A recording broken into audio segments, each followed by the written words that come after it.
ejerciendo una presión sobre la pared del vaso. Y durante la diástole también. Si yo sumo todas estas presiones y lo divido entre el número total de presiones, voy a sacar el promedio. No nada más que un promedio aritmético, ¿no?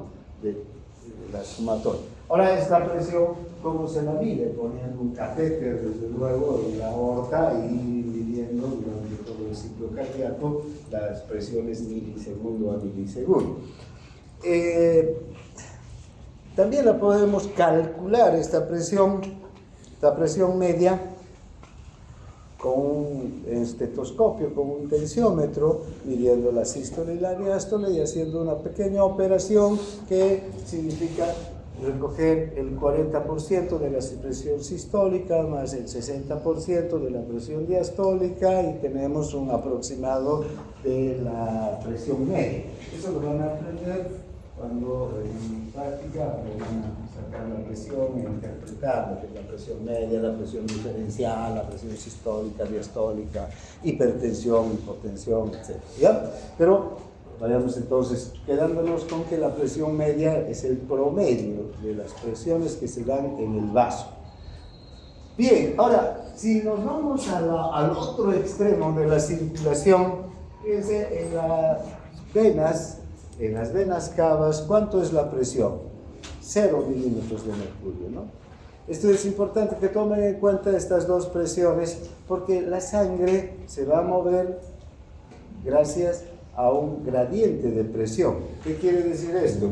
Que si tengo un tubo, cualquier tubo, una manguera con agua, ¿sí?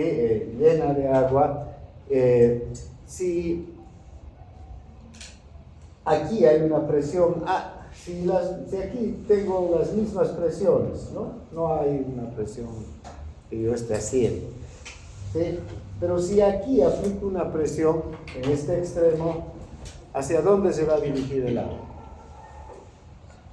Aquí no hay presión y aquí hay presión. ¿Hacia dónde se va a dirigir el agua? Hacia en este sentido, ¿no es verdad? Entonces, cualquier líquido y los gases también se mueven de un lugar de mayor presión a uno de menor presión. Y fíjense cómo entonces la sangre circula de 100 milímetros de mercurio que tenemos de presión media en la aorta, da toda la vuelta por el organismo y llega hasta las venas cavas que tienen ¿cuánto? 0 milímetros de mercurio.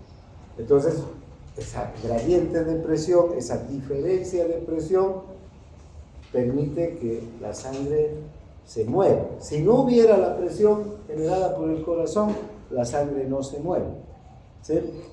O si un corazón débil, por ejemplo, empieza a bombear con debilidad y esta presión sistólica baja, la sangre se va a mover más lentamente, ¿no? ¿Se entiende? Entonces, por eso es importante que esta presión en la cava sea de 0 milímetros de mercurio. En los capilares sistémicos, el extremo arteriolar del capilar, aquí donde está llegando la arteriola, hemos visto que este es el capilar, por donde pasa en aproximadamente 1 a 3 segundos la sangre, ¿no? Vean, por este capilar, aquí tenemos un extremo arterial, por donde está llegando la sangre arterial, y un extremo venoso, por donde ya se está yendo la sangre venosa, con mucho dióxido de carbono, en cambio aquí con mucho oxígeno, ¿no? Y con nutrientes está llegando la sangre. ¿Ven qué interesante? En este punto la presión es de 35 milímetros de mercurio, y en este lapso en este espacio de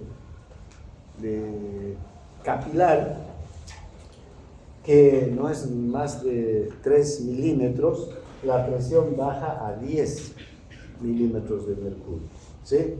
Ya inmediatamente baja la presión, solo al pasar por el capilar. Entonces, entre este extremo y este extremo del capilar hay una diferencia de aproximadamente 25 milímetros de mercurio. Va cayendo la presión. Y luego aquí 10 milímetros de mercurio para llegar a las cavas, ¿con cuánto? Con 0 milímetros de mercurio. Entonces la sangre va de un lugar de mayor presión a los capilares que tienen una media de 17 milímetros de mercurio y llegan finalmente a las cavas que tienen 0 milímetros de mercurio. Esa es la presión, como cuenta, de la sangre, que permiten que la sangre esté todo el tiempo moviéndose. ¿Quién genera esta presión? El corazón. Si se para el corazón, deja de circular la sangre, porque ya no hay presión que impulse la función, la circulación de la sangre. Luego están la circulación menor. Como esta es una circulación corta, del corazón al pulmón y del pulmón otra vez al corazón, no se requiere una presión alta para que la sangre circule distancias largas, ¿no? Entonces, la presión media es de 16 milímetros de mercurio, un sexto más o menos de la presión media de la presión sistémica. La presión sistólica en la arteria pulmonar es de 25 milímetros de mercurio y la presión diastólica de 8 milímetros, ¿no?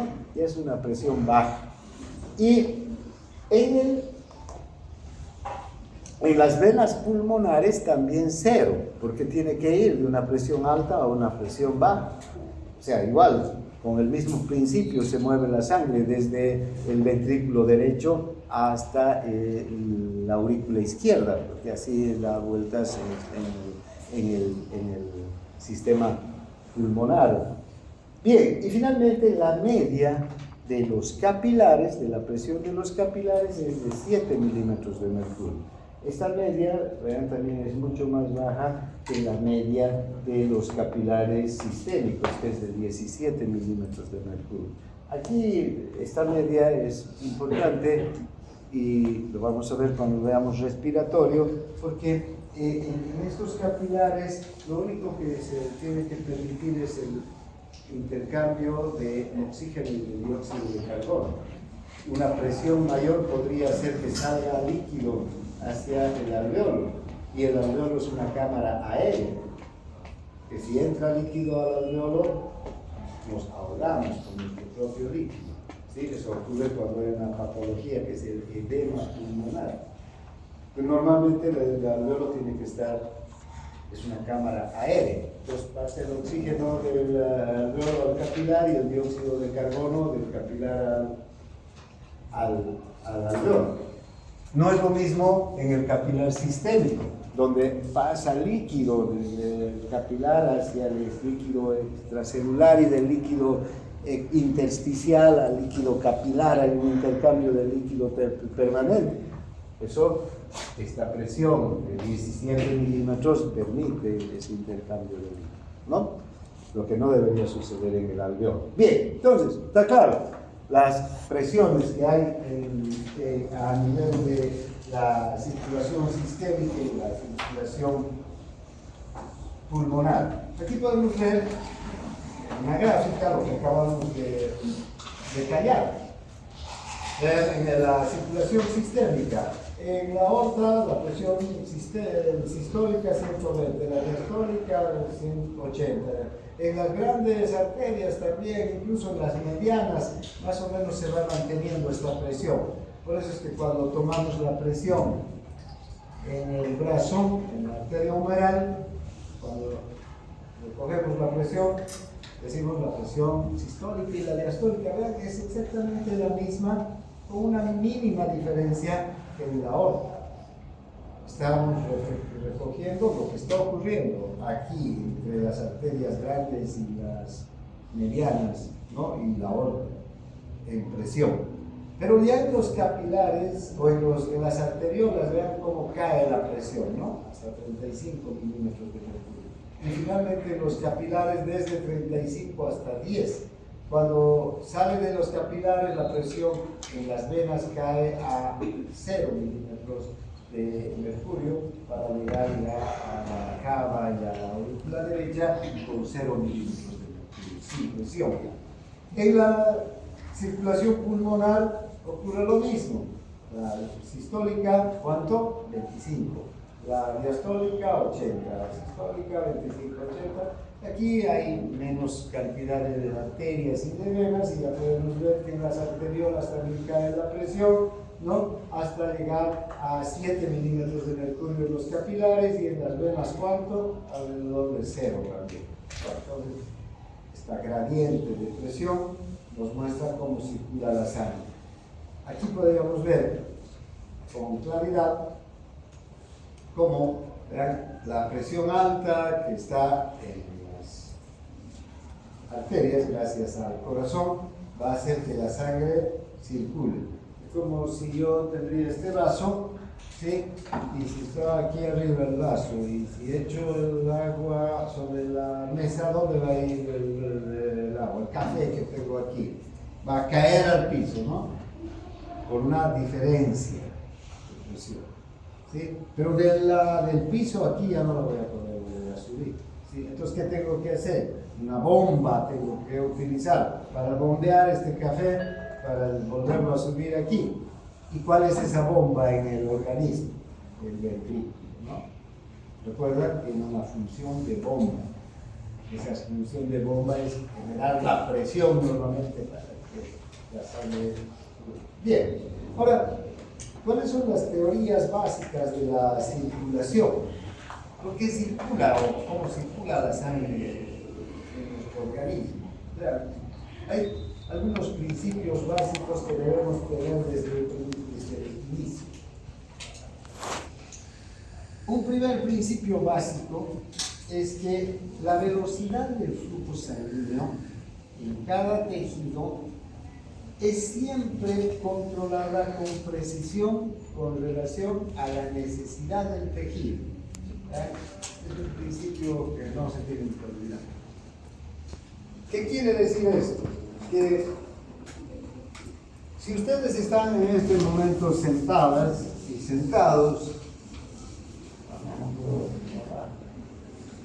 los pizarros ya están muy viejos, o los marcadores, no para pisar la banca, pero en este caso nos están jugando una mala pasada.